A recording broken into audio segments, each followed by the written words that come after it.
नमस्कार दोस्तों। आइए आज हम कॉम्प्लीमेंट्री मेटल ऑक्साइड सेमीकंडक्टर यानी कि CMOS के बारे में जानते हैं।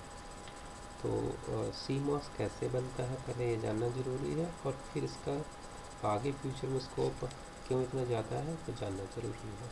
ठीक है, तो ये CMOS का पहले full form complementary metal oxide semiconductor. तो नेक्स्ट चलते हैं हम।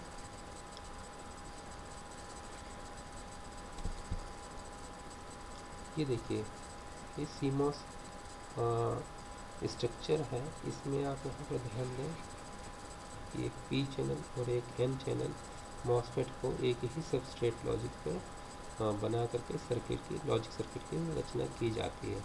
अब आप यहाँ पर देखिए N टाइप सबस्ट्रेट है, ब्लू कलर से दिख रहा है बड़ा वाला, ये पूरा N टाइप सबस्ट्रेट लिया। अब N टाइप सबस्ट्रेट के अंदर एक तो यहाँ पर P चैनल मॉसफेट कंस्ट्रक्ट किया। ठीक है, P चैनल मॉसफेट कंस्ट्रक्ट करने के लिए यहाँ पर N टाइप सबस्ट्रेट है, इसलिए हमने यहाँ पर P टाइप के ये P वेल और यहाँ पर एक P वेल बनाया। ठीक है, अब ये जो आप डॉटेड लाइन से देख रहे हैं, ये कब की कंडीशन है? जब ये ऑन होगा, when on P panel MOSFET. तो ऑन की कंडीशन आपको बताई थी वो थ्रेशोल्ड वाली कंडीशन, जब आपका gate to source voltage threshold से ऊपर हो तभी कंडीशन आती है। ठीक है, और अगर आप दूसरी चीज़ का ध्यान दीजिए, यहाँ पर P पॉजिटिव है, मतलब हैवीली डोप्ड है। यहाँ पर डोपिंग कंसनट्रेशन कंपेरेटिवली ज़्यादा होती है। यहाँ देखिए N लिखा है, जबकि यहाँ पर P पॉजिटिव लिखा है। ठीक है, यहाँ से ये सोर्स टर्मिनल हो गया, ये दूसरा वाला ड्रेन टर्मिनल निकाल लिया, और ये गेट टर्मिनल हो गया। तो ये P चैनल मॉसफेट इतने सेक्शन में है, इसको 2 नंबर दे दिया हमने। ठीक है, अब इधर की साइड में आइए, ये N सबस्ट्रेट था, आपको बनाना है। अब यहाँ तो P चैनल मॉसफेट बना दिया, अब एक हमें N चैनल मॉसफेट बनाना है। तो यहाँ पर N चैनल मॉसफेट बनाने के लिए हमें सबसे पहले यहाँ पर सबस्ट्रेट जो है वो चेंज करना पड़ेगा। तो ये जो सबस्ट्रेट है आप ग्रे कलर से देख रहे हैं, ये हमारा P टाइप सबस्ट्रेट है। ठीक है, N का अपोजिट P टाइप सबस्ट्रेट यहाँ पर हमने डोप कर दिया। ठीक है, इस डोपिंग के पश्चात यहाँ पर हमने N पॉजिटिव वेल की संरचना करी, एक N पॉजिटिव वेल यहाँ पर बनाया। अब ये जो यहाँ पर N चैनल आप हल्के में ब्लू में हल्के कलर में देख रहे हैं, ये अगेन कंडीशन कब है? जब ये N चैनल मॉसफेट ऑन होगा तब। तो बेसिकली पहले से ये नहीं बना होता है। ठीक है, यहाँ पर भी पहले से नहीं बना होता है। तो ये ऑन कंडीशन की स्थिति में ये चैनल बना करते हैं।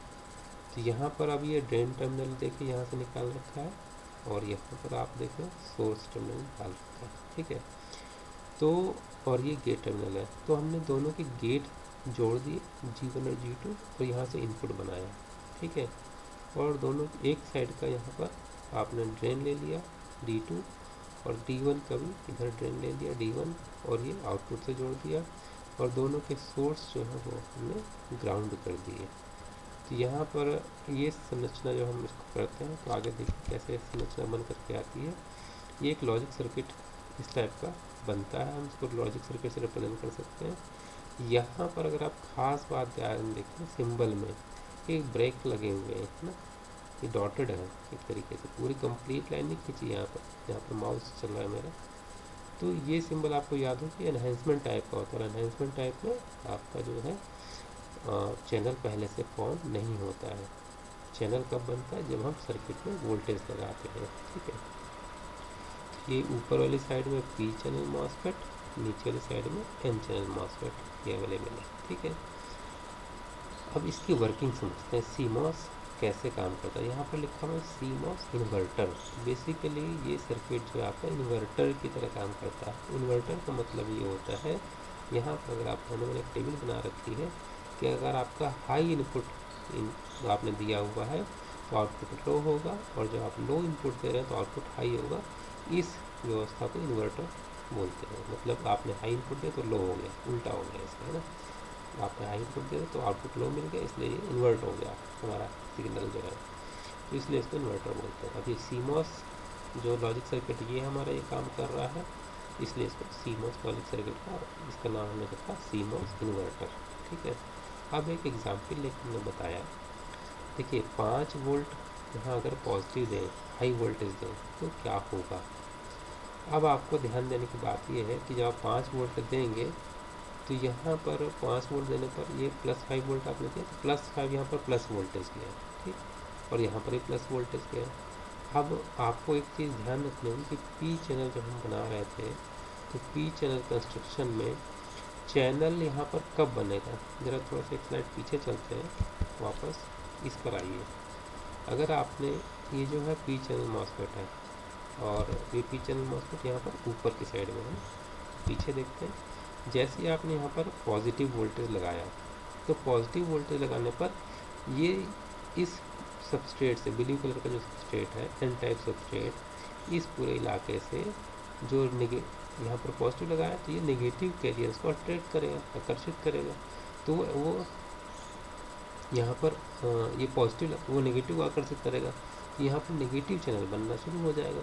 अब नेगेटिव बनेगा तो अब ये होल्स तो यहाँ से आप जा नहीं पाएंगे फिर, है ना, ये चीज़ समझ रहे हो ना आप कि भाई जब यहाँ पर नेगेटिव बन गया, यहाँ पर नेगेटिव का अट्रैक्शन होगा तो चैनल यहाँ से किसी हालत में बन नहीं सकता है। तो यहाँ पर ये इसीलिए लिखा गया था चित्र में कि व्हेन ऑन कंडीशन में चैनल बनता है। तो अभी ये ऑन कंडीशन नहीं है।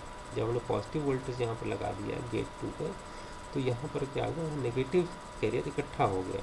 नेगेटिव कैरियर इकट्ठा हो गया तो वो होल को सोर्स से ड्रेन की तरफ नहीं जाने देगा, ठीक है, वो रोक लेगा। यानी कि ये पी चैनल मॉसफेट आपका ऑफ कंडीशन में चला गया, ठीक है। यानी कि जब आपने गेट को पॉजिटिव वोल्टेज दिया तो ये वाला ऑफ कंडीशन में चला गया। अब यही गेट वोल्टेज पॉजिटिव, अगर आप यहाँ से धीरे धीरे आए, यहाँ G1 तक आ गए, ये देखिए G2 से G1 तक, ये दोनों एक ही इनपुट से जुड़े हुए ना, तो यहाँ पर पॉजिटिव आया। अब यहाँ की स्थिति देखते हैं क्या होता है। जब आपने पॉजिटिव यहाँ लगाया तो ये मेटल होता है, यहाँ पर ये मेटलिक कॉन्टैक्ट है ना, यहाँ पॉजिटिव चार्ज हो गया तो पॉजिटिव चार्ज हो जाता है। अब ये नेगेटिव को यहाँ अट्रैक्ट करेगा तो यहाँ क्या होगा, ये आप देखें ग्रे कलर का पी टाइप सबस्ट्रेट यहाँ पर बना हुआ है। तो पी टाइप की डोपिंग हो रखी है। अब पी टाइप से माइनॉरिटी करे जो इलेक्ट्रॉन्स हैं वो अट्रैक्ट होंगे, वो यहाँ पर जमा होना शुरू हो जाएंगे, इस लेयर के नीचे यहाँ जमा होना शुरू हो जाएंगे। पॉजिटिव वोल्टेज यहाँ पे लगा रखा है G1 पर पॉजिटिव, तो नेगेटिव उन्होंने अट्रैक्ट किया तो यहाँ नेगेटिव लेयर बननी शुरू हो गई। अब नेगेटिव लेयर एकदम से तो बन नहीं जाएगी, एक एक इलेक्ट्रॉन यहाँ के जमा होगा, फिर दूसरी लेयर बनेगी, फिर तीसरी। तो यहाँ पूरी यहाँ से इस पॉइंट से, मतलब ड्रेन वाले वेल से और सोर्स वाले वेल तक, यहाँ से यहाँ तक कंप्लीट चैनल का फॉर्मेशन कब हो पाएगा, जब हम गेट वोल्टेज को बढ़ाएंगे। जब गेट टू सोर्स वोल्टेज को हम बढ़ाते हुए चले जाते हैं तो गेट टू सोर्स वोल्टेज को बढ़ाएंगे तो यहाँ पर इलेक्ट्रॉन्स का जमावड़ा बढ़ता चला जाएगा, क्योंकि यहाँ प्लस वोल्टेज आप बढ़ा रहे हो तो इलेक्ट्रॉन्स और बढ़ते चले जाएंगे। एक कंडीशन आएगी कि ये ड्रेन आपका और ये सोर्स से जुड़ जाएगा नेगेटिव इलेक्ट्रॉनों की वजह से। तो जिस गेट टू सोर्स वोल्टेज पर ये चैनल कंप्लीट फॉर्मेशन हो जाता है, यहाँ ड्रेन से सोर्स तक जुड़ जाता है, उसको हम थ्रेशोल्ड वोल्टेज बोलते हैं। तो यानी कि गेट टू सोर्स वोल्टेज का मान जैसे ही थ्रेशोल्ड से ऊपर होता है तो ये चैनल कंप्लीट फॉर्मेशन हो जाता है और हमारी ड्रेन धारा बहने लग जाती है। तो चूँकि आपने पॉजिटिव वोल्टेज लगाया है और हम ये ध्यान रखते हैं कि जब इनपुट में हम लॉजिक पॉजिटिव दे रहे हो तो वो थ्रेशोल्ड वोल्टेज से ज़्यादा वोल्टेज पर हम दें, ताकि ये जैसे ही आपने इनपुट पॉजिटिव दिया तो यहाँ पर ये ऑन स्टेट में आ जाए, ठीक है। तो ये ऑन स्टेट में आ जाता है। ऑन स्टेट का मतलब धारा इसमें से बहने लगी और चैनल का फॉर्मेशन हो चुका है, ठीक है। तो ये ऑन स्टेट में हो गया, यहाँ चैनल का फॉर्मेशन हो गया। तो अब हम सर्किट में अगर देखें तो यहाँ पर मैंने लिख रखा है कि आपका जब आपने पॉजिटिव वोल्टेज लगाया, पॉजिटिव 5 वोल्ट, तो पी चैनल आपका ऑफ स्टेट में, ट्रांजिस्टर Q2 इसको नाम दिया गया है और Q1 नाम इसको दिया गया है, इस ट्रांजिस्टर को नाम दिया गया है Q1। तो ये मॉसफेट है, इसको ये ऑन स्टेट में लिखा हुआ है, यहाँ पर ऑफ स्टेट में लिखा हुआ है। तो अब जो ऑफ स्टेट में होगा तो क्या होगा, यहाँ से कनेक्शन एक तरीके से टूट गया। तो इसका ये जो +5 वोल्ट आपने लगा रखा है, इससे कोई इसकी कनेक्टिविटी यहाँ तक नहीं पहुँची, तो यहाँ धारा जो है यहाँ से यहाँ नहीं बहेगी, ठीक है। एक तरीके से यहाँ पे ब्रेक हो गया। अब हुआ क्या इस कंडीशन में, ब्रेक हो गया, ऊपर कनेक्टिविटी ब्रेक, हाई रेजिस्टेंस से हमने उसको शो किया। नीचे की स्थिति देखें, ये ऑन हो गया। तो ऑन होते ही ये ग्राउंड का जो वोल्टेज है वो वोल्टेज, ये लो वोल्टेज है, इस एक तरीके से इसको समझिए शॉर्ट हो गया ये। तो ग्राउंड का वोल्टेज जो 0 वोल्ट है वो आपका यहाँ पर आउटपुट पर पहुँच गया, ठीक है। तो ये जो आउटपुट का वोल्टेज कितना हो गया सॉरी, ये 0 वोल्ट हो गया, ठीक है। इस प्रकार से ये हमारा जब हमने +5 वोल्ट दिया तो आउटपुट वोल्टेज 0 स्टेट में आ गया। तो उम्मीद है कि पहली स्थिति आपको समझ में आ गई होगी कि जैसे ही हमने हाई दिया ये लो चला गया। अब इसके विपरीत स्थिति देखते हैं कि जब हम यहाँ पर 0 वोल्ट देंगे तो क्या होगा। जब 0 वोल्ट लो नेगेटिव वोल्टेज देंगे, लो लेवल 1 स्टेट और 0 स्टेट, ये मैंने लो से लिखा हुआ है, लो को हम नेगेटिव बोला मैंने या 0 स्टेट बोला, ठीक है, इसको 0 स्टेट भी बोल सकते हैं। तो अब जब आपने नेगेटिव वोल्टेज दिया तो क्या स्थिति होगी, जरा पीछे से फिर से चलते हैं पीछे स्लाइड पे। तो यहाँ पर क्या हुआ, ये नेगेटिव आपने यहाँ पर अब नेगेटिव वोल्टेज भी इनपुट पर नेगेटिव लगाया, माइनस वोल्टेज आपने लगाया। माइनस लगाने पर क्या होगा, यहाँ पर ये माइनस हुआ तो ये पॉजिटिव को अट्रैक्ट करेगा, ठीक। तो यहाँ पर चैनल का फॉर्मेशन बनना शुरू हो जाएगा। अब अगेन वही बात आती है कि अगर आपको इसको ट्रांजिस्टर को ऑन करना है तो थ्रेशोल्ड वोल्टेज से ज़्यादा गेट वोल्टेज होना चाहिए। तो हमें ध्यान रखना है कि जो भी नेगेटिव वोल्टेज लगाएं उसकी वैल्यू इतनी हो कि थ्रेशोल्ड वोल्टेज को पार करवा जाए, ताकि कंप्लीट चैनल का फॉर्मेशन हो जाए। तो जैसे ही कंप्लीट चैनल का फॉर्मेशन हो जाता है तो ये ट्रांजिस्टर ऑन हो जाता है। यानी कि हम मान लीजिए -5 वोल्ट हमने दिया तो -5 वोल्ट और थ्रेशोल्ड वोल्टेज इस ट्रांजिस्टर का 2 वोल्ट है, -2 वोल्ट है, तो ये -5 देते ही आपका ये ट्रांजिस्टर चैनल बन जाएगा, ठीक है। चैनल बन जाएगा तो ट्रांजिस्टर ये वाला ऑन स्टेट में आ जाएगा, ठीक। अब इसकी कंडीशन देखते हैं। इसी स्थिति में यहाँ पर आपने माइनस लगा रखा है, यहाँ पर माइनस माइनस माइनस, यहाँ तक तो मेटेलिक प्लेट माइनस से चार्ज हो गई, माइनस चार्ज तो यहाँ प्लस को अट्रैक्ट करेगी। जब प्लस को अट्रैक्ट करेगी तो चैनल जो है वो प्लस वाला बनेगा यहाँ, और हमें चाहिए इलेक्ट्रॉन्स जाने चाहिए यहाँ से, क्योंकि यहाँ तो n वेल है, यहाँ भी n है। यहाँ से यहाँ जाने के लिए इलेक्ट्रॉन्स को मूवमेंट के लिए इलेक्ट्रॉन वाला चैनल चाहिए। अब बन रहा है यहाँ पर होल वाला चैनल, तो ये धारा इसमें बहेगी ही नहीं कभी, इसलिए ये वाला n चैनल मॉसफेट आपका ऑफ स्टेट में चला जाएगा। तो इधर सर्किट में वापस आते हैं। तो यहाँ पर अब इसकी रिवर्स कंडीशन, जो इस कंडीशन आप देख रहे हो चित्र में, इसका रिवर्स होगा। तो -5 वोल्ट यहाँ पर गया, अब ये प्लस लिखा हुआ है ना, तो यहाँ पर माइनस हो जाएगा। माइनस जब यहाँ गया तो ये आपका ट्रांजिस्टर ऑन स्टेट में आ गया, पी चैनल मॉसफेट, और N channel MOSFET off state में आ गया। तो जब ये ऑफ स्टेट में आ गया तब क्या कहानी होगी, यहाँ पर आप देखते हैं कि यहाँ पर अब ये वाला वोल्टेज लो हो जाएगा, ये शॉर्ट हो जाएगा, और ये वाला ओपन हो जाएगा। तो यहाँ पर ओपन हुआ तो यहाँ से सर्किट ब्रेक, 0 वोल्ट अब यहाँ तक नहीं पहुँचेगा, लेकिन ये वाला तो ऑन हो गया, तो ये 5 वोल्ट यहाँ से होते हुए यहाँ पर पहुँच जाएगा। तो ये वाला 5 वोल्ट आपको यहाँ आउटपुट में अवेलेबल हो जाता है। तो इसीलिए मैंने यहाँ पर शो किया हुआ है कि जब आप इनपुट में लो वोल्टेज या नेगेटिव वोल्टेज देते हैं, लो लॉजिक या नेगेटिव वोल्टेज देते हैं, तो आउटपुट कैसा होता है, हाई आ जाता है। तो उम्मीद है बच्चों मुझे ये आपको समझ में आया होगा। आगे बढ़ते हैं। इसका अगर हम करेक्टरिस्टिक खींचें तो यहाँ पर चित्र में दिखा रखा है मैंने करेक्टरिस्टिक। जब यहाँ पर आउटपुट वोल्टेज है, यहाँ पर इनपुट है, तो जब आपका इनपुट लो तो आउटपुट हाई, मतलब इनपुट की वैल्यू यहाँ पर है, ये वाला इनपुट है ये लाइन, और ये आउटपुट लाइन है।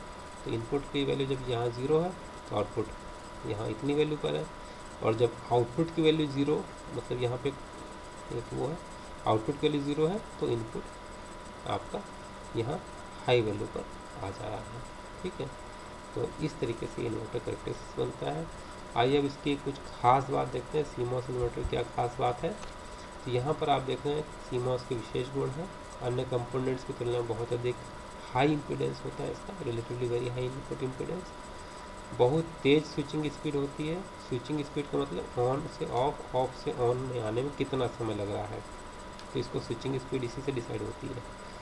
तो वो इसकी स्विचिंग स्पीड बहुत फास्ट होती है, और lower operating power levels of CMOS configuration, जितना ये कम से कम वोल्टेज पर ऑपरेट होने में सक्षम है, इसलिए ये डिवाइस हमारी बहुत ज़्यादा उपयोगी है।